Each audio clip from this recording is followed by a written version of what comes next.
good morrow. It is the 20th of January in the year 1778. We speak to you from Dover in the colony of New Hampshire. The treason and his colonists have been roughing it at Valley Forge for nearly a month, while the loyal forces find themselves in Philadelphia. What has become of the strife between His Majesty and the colonies?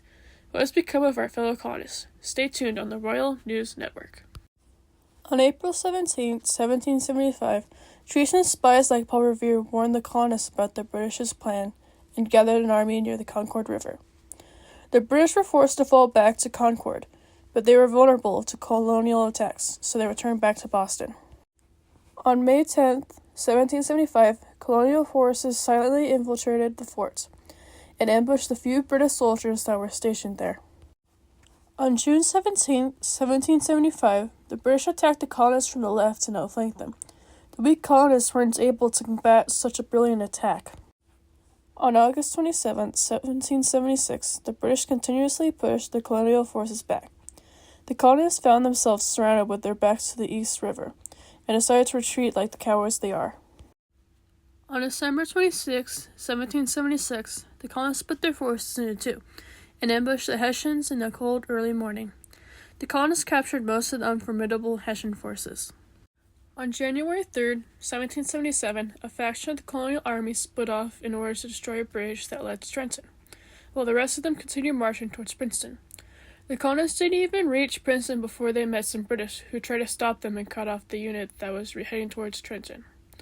The two fought while heading towards Princeton. The British were going to win, but colonial reinforcements came.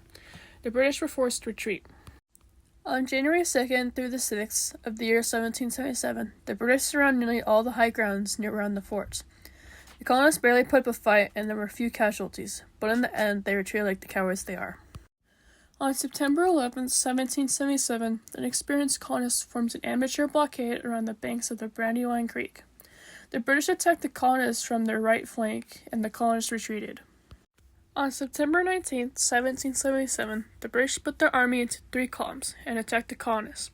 The central column engaged the colonial army near Freeman's Farm.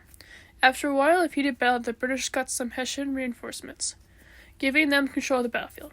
However, they wouldn't have been able to win the battle without reinforcements from General Henry Clinton. The British forces waited in the wilderness near New York. They had barely any supplies, and while they were waiting for reinforcements, the colonial army increased their ranks. On October 7, 1777, the British decided to retreat since there were no signs of the reinforcements coming.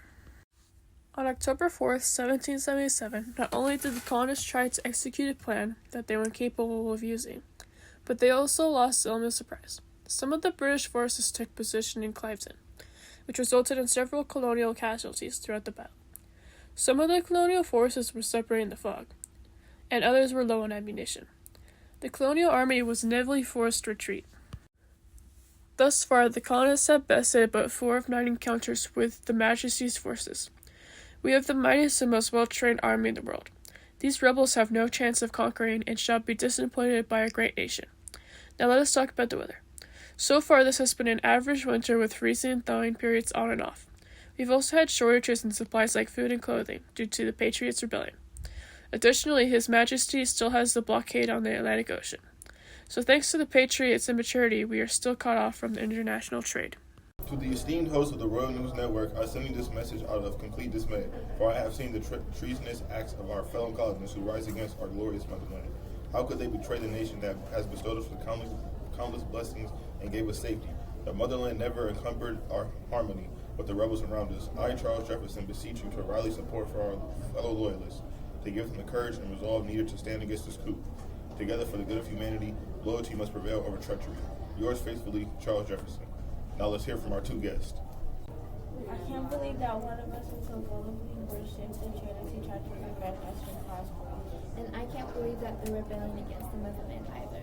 I'm talking about the British, not the brave soldiers fighting so that we may be each other's tyrants. The motherland only had our best interest at heart. What about all those acts that they tried to do? No one was negatively impacted by those laws, and the ones that were got abrogated. If that were true, then we wouldn't have suffered. There would be no rebellion, and this man's letter wouldn't exist. That they made us pay extra for common things like paper and tea. They made us house soldiers. They made us honest businessmen suffer for no reason, and they charge unfair taxes.